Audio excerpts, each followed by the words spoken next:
C'est donc la dure réalité qui frappe 20 000 résidents de Yellowknife qui ont jusqu'à demain à midi pour évacuer la capitale des territoires du Nord-Ouest. On va tout de suite retrouver un de ceux qui a pris la route hier soir pour le nord de l'Alberta, direction sud. Simon Cloutier est là pour nous en parler. Bonjour, M. Cloutier. Bonjour. Alors, vous avez pris, bien sûr, vous avez pris la route dès hier soir. Bon, je l'ai dit, c'est à peu près 14 heures, Yellowknife, Edmonton. Alors, vous vous situez à peu près à quel endroit dans le moment? Je suis présentement dans la région de Peace River, en Alberta. Peace River. Alors, vous avez quand même encore un bon bout de chemin à faire. Est-ce que vous savez jusqu'où vous allez aller? Où allez-vous loger?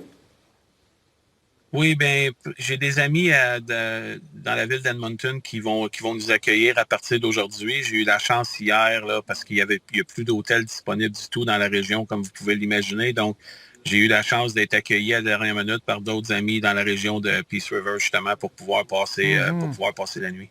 Bon, vous, est-ce que vous avez attendu le signal avant de partir? Vous avez dit, oh non, ça s'en vient, c'est évident, il faut lever les feux. Mais vous dites, vous, alors nous, j'ai l'impression que vous n'êtes pas seul, là. Vous avez pris la décision de partir.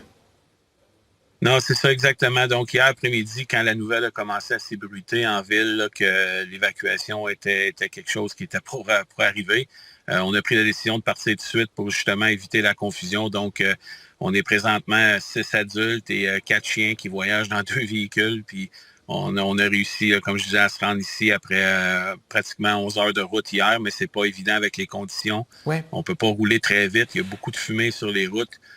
Puis comme vous l'avez dit, il n'y a pas juste un feu à Yellowknife, il y en a pratiquement tout le long de la route, donc c'est très compliqué là, de se déplacer. Bien, c'est ça, la visibilité. Est-ce que la visibilité est un problème avec la fumée dense ou avec les flammes? Ou à quoi ressemblait le chemin, justement, la route? C'était, pour être très honnête, c'était assez désolant.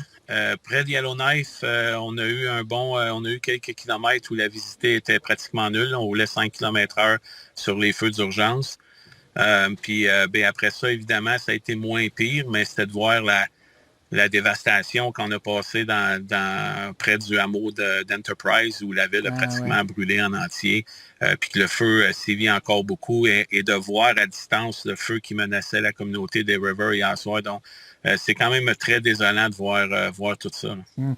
Il y a bien des gens, puis je pense que vous étiez de ceux-là, qui ont pensé partir en bateau, embarquer dans le bateau, puis aller au large, parce que le lac des Esclaves, je présume qu'on parle de ça ici, là. C'est comme une mer, là. C'est comme un des grands lacs dans l'est du pays. C'est immense. Mais ça c'est pas recommandé, finalement. Vous avez changé d'idée. Non, c'est ça exactement. J'avais la possibilité, je n'ai pas un bateau moi-même, j'avais la possibilité d'embarquer avec un ami. Mais c'est ça, non, la situation a changé. Puis après ça, on a décidé, vu que la route était ouverte, parce que la crainte était que la route pourrait être fermée, mais vu que la route était ouverte, on a pris la décision de se rendre en Alberta pour évidemment avoir plus accès à des communications, avoir accès à des services, parce qu'évidemment, si tu passes sur le lac, il faut comprendre que Yellowknife est très isolé, donc dès que tu sors de la ville, il n'y a plus de réseau cellulaire pendant des centaines de kilomètres, donc essayer d'avoir accès à des services ou à des communications aurait été extrêmement difficile. Êtes-vous équipé en conséquence, c'est-à-dire est-ce que vous traînez un téléphone satellite ou des walkie-talkies ou de l'équipement comme ça? Parce que dans ces régions-là, je sais que faut être prêt à des épisodes difficiles, à traverser ça à n'importe quelle période de l'année. Non, vous avez absolument raison, mais non, malheureusement, j'ai pas de téléphone satellite ou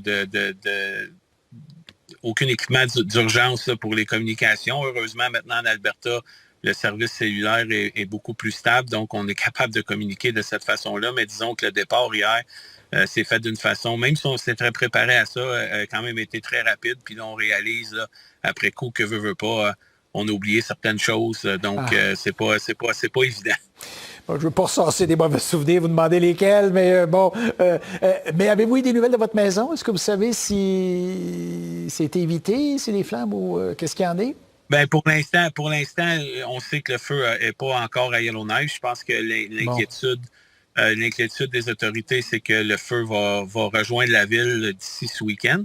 Puis c'est pour ça qu'ils veulent procéder à l'évacuation avant, parce que ça aurait été très difficile de le faire à la dernière minute. Mais pour l'instant, tout va bien, selon ce que je sais. Bon, bien, M. Cloutier, vous avez l'air d'un gars assez calme dans les circonstances. On vous souhaite que ça va rester comme ça, que vous allez aboutir et puis pouvoir rentrer chez vous le plus tôt possible. Mais c'est toute une sortie comme ça quand on voit 20 000 habitants qui doivent quitter là, assez rapidement. En tout cas, bon courage à vous puis à tous ceux. Aux 5 autres adultes, et combien de chiens vous avez dit dans votre camionnette? 4 chiens présentement. 4 chiens, bon voilà. Très bien. Merci, M. Cloutier. Merci beaucoup. Pour voir nos émissions en entier, rendez-vous sur la chaîne ICI RDI.